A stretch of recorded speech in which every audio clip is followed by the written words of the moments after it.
The circuit polarity test proves that no exposed conductive parts or any part of the earthing system will become live. The obvious hazards are shock hazards to people and fire risk.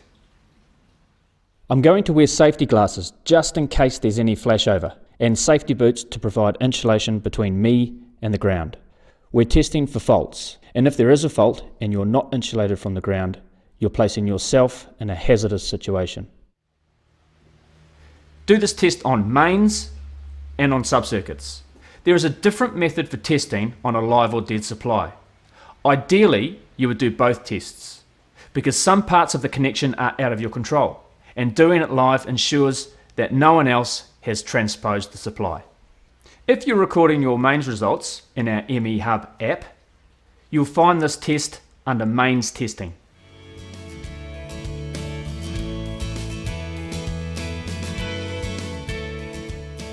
First we'll do the mains test with a dead supply. If the mains isn't connected to the street, do a prove test prove anyway to make sure no one's made any temporary connections. If the mains is connected, we need to turn the main switch off and use the prove test prove method to confirm the supply is isolated. I'm going to use my ohm meter to test between line 1 on the line side of the main switch and line 1 at the point of supply. Check your ohm meter reading. It should show there is continuity. Record this. Then, if you're working on a 3-phase system, do the same for line 2 and line 3. Then test the neutral by testing between the neutral at the point of supply and the neutral bus bar in the switchboard. Check the ohm meter reading and confirm continuity. If you're testing a submain, you need to test between the earth bus bar in the switchboard and the other end of the earth conductor.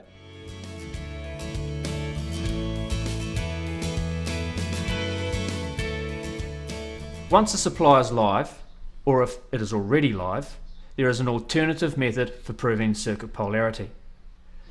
The mains connection is done by others in the street, so you need to prove that they haven't inadvertently reversed polarity. I'm going to drive an independent earth electrode as far away from the installation's earth electrode as possible, but at least 5 meters, and I'm connecting the trailing lead to it.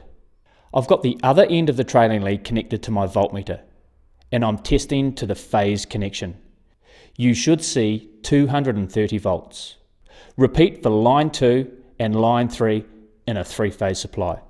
Then test to the neutral bus bar and the earth bus bar. The results should be 0 volts.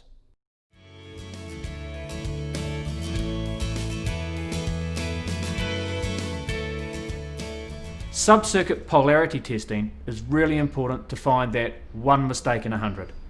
We are going to isolate the supply at the main switch, and then we're going to lock it out. We're going to prove that there's no voltage using the prove test prove method.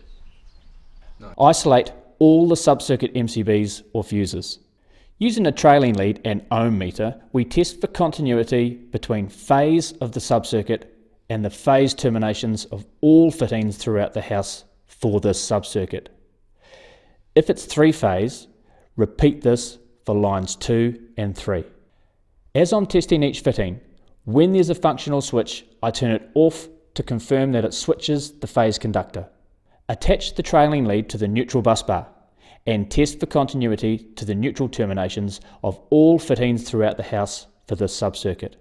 Again, if there are functional switches, turn them off to confirm that it doesn't switch the neutral conductor. If you have multi-pole switching, you must ensure that you are switching the neutral. But if you are switching the neutral, you must switch the active as well, and then record your results.